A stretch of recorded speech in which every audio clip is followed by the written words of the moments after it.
Better to be seen than viewed. That's what I always say. Yeah. Wow. I got up from the piano and picked the guy up and carried him out. Everybody got hammered with Toby. If you were in the vicinity, you were going to get hammered with Toby.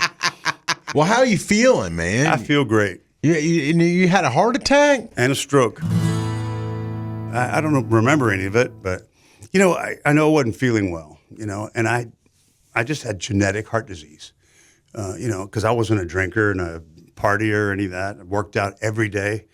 I kept feeling bad, so I kept really concentrating on my health and trying to, I never ate anything fried or anything like that. Never did. It just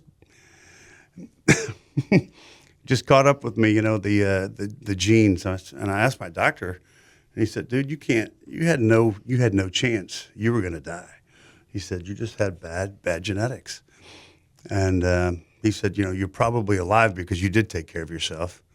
He said, "I don't know," but I think that's what happened. I kept working out. I kept trying, and I figured I'll get through this. But my arteries were clogged. Genetics, bad genes. You had the stroke at the same time? 3 days later. In the hospital? Yep. So they shut me straight down to Atlanta. Stroke protocol, all that stuff. So they iced me down, and they said I was going, "Why was it so cold?" Because you're on ice, So it was a weird thing, But I dropped dead. I was dead for 30 minutes, a couple times, Died No heartbeat at all. So, dude, I gotta know, man. What's it like? What's it like dying? Everybody was like, "Hey, what was it like going? Did you go through a tunnel?" I said, "I don't remember anything. I didn't go. I just wasn't feeling good before, and I don't remember. I was out doing a Christmas tour with Dina Carter right before all that happened, and I don't remember any of it. It's just a lot of, maybe it'll come back." Where were you? When it happened? I was at the house. Okay. I was at the house, and if I hadn't been with somebody, But anyway, she was, on her toes enough to call 911. They talked her through it, and they said, "Listen to him breathing. He's turning blue." He said, "Well, he's having a heart attack." She's like, "Oh my God!" So she started doing CPR till life saving till the crew got there, and they brought me back. They had to shock me 11 times, and cracked some broke my ribs, but I don't remember any of that. But they did a heck of a job getting me back, and so. I know you don't remember much, but what did you learn about yourself going through this process on the back end that you could reflect on? I don't think I ever want to do it again. No. But I mean, you know what? It was, I wish I could speak about it, but I just know I wasn't feeling well, and I was tired a lot, and tired, and I just was like, "Man, what is wrong?" But my tour manager, my band leader, said, "Man, I'd have to get you out of bed to go on stage." He said, "You were tired all the time." I'm like, and that was never me,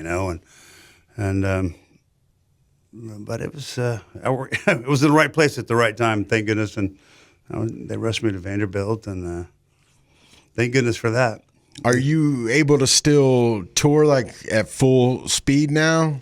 Well, I am. I'm back on tour, and I'm back, doing what I always do, But I'm just I'm not pounding it like I used to. I think I did 100 shows that one year, but the year I croaked. But but I mean, I feel great. I mean, I love singing. I appreciate it more. I can tell you that. I mean, I appreciate being here, being alive, and I just, I mean, thank goodness for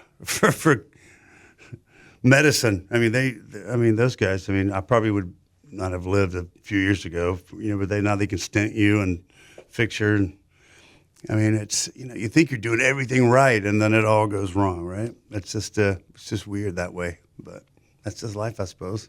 Last night we went to the Toby Keith tribute concert at Bridgestone. Do you have any good Toby Keith memories? Man, I have a lot of great Toby Keith memories. I loved him. I tell you what, man, it's still heartbreaking. I still can't believe it. It's like he was, he's bigger than life, and that guy, and he just, I mean, from the first time I met him, and he was just always great, and he just, I don't know. I mean, I couldn't believe it. I couldn't wrap my head around it. I just always thought it was going to be it was going to turn out better, but it didn't, and I don't know. That was a shocker to me. Still is, in a lot of ways, and you see folks, they get old and they do this, and they fade away. But man, Toby just went out. He was a bright star, man, bright shining. I hate it. He was a good man. I enjoyed being with him the time we had together, and it was a lot of fun. Did you ever get hammered with him? No, well, everybody got hammered with Toby. If you were in the vicinity, you were going to get hammered with Toby. A couple hillbillies in Hollywood. Jeff and I wrote that song. He grew up in L.A., of course, and I grew up in Virginia, opposite coast. So we always talked about, that. But, the funny thing is, when we talked about music, we grew up, listening to, the same music, really, the Eagles and Billy Joel, Elton John, Merle Haggard, George Jones. It was really different, back then. It was, it wasn't so, this country, there's new country, there's this. There's right, this. right. Back then it was kind of AOR, and you'd get Hornsby, then you'd get Rick James or whatever you get. It was pretty cool. I like that, but it's the same music, the same stories. It kind of came out of it, and that's why we wrote Hillbillies. At what point did you decide it needed to be a duet? We've always talked about cutting stuff together because Jeff was a great singer. He had a record deal for a while. Of course, I got to actually have, I've had a lot of hits as an artist, but I had way more hits as a writer, right? Probably, but it was kind of a cathartic thing. We were like, man, let's just have some fun, write some music, and one of the first songs we wrote was Hillbillies. So we're gonna try to do a whole record. That's what we're doing. You ever get punched in the face? Are you kidding me? I owned my own bar. And I was a bouncer. I got up from the piano and picked the guy up and carried him out the freaking door over my shoulder. I was about 215 then and working out every day of my life. But I mean, you know what? We had a lot of great times. It was, bars, man, people get drunk and do stupid things. How many times have you been punched in the face? A lot? I look like it, right? I ask everybody that. Yeah. Oh yeah, I mean I have been, but it's that's crazy. It's that's just part of it. People drink too much and do stupid things.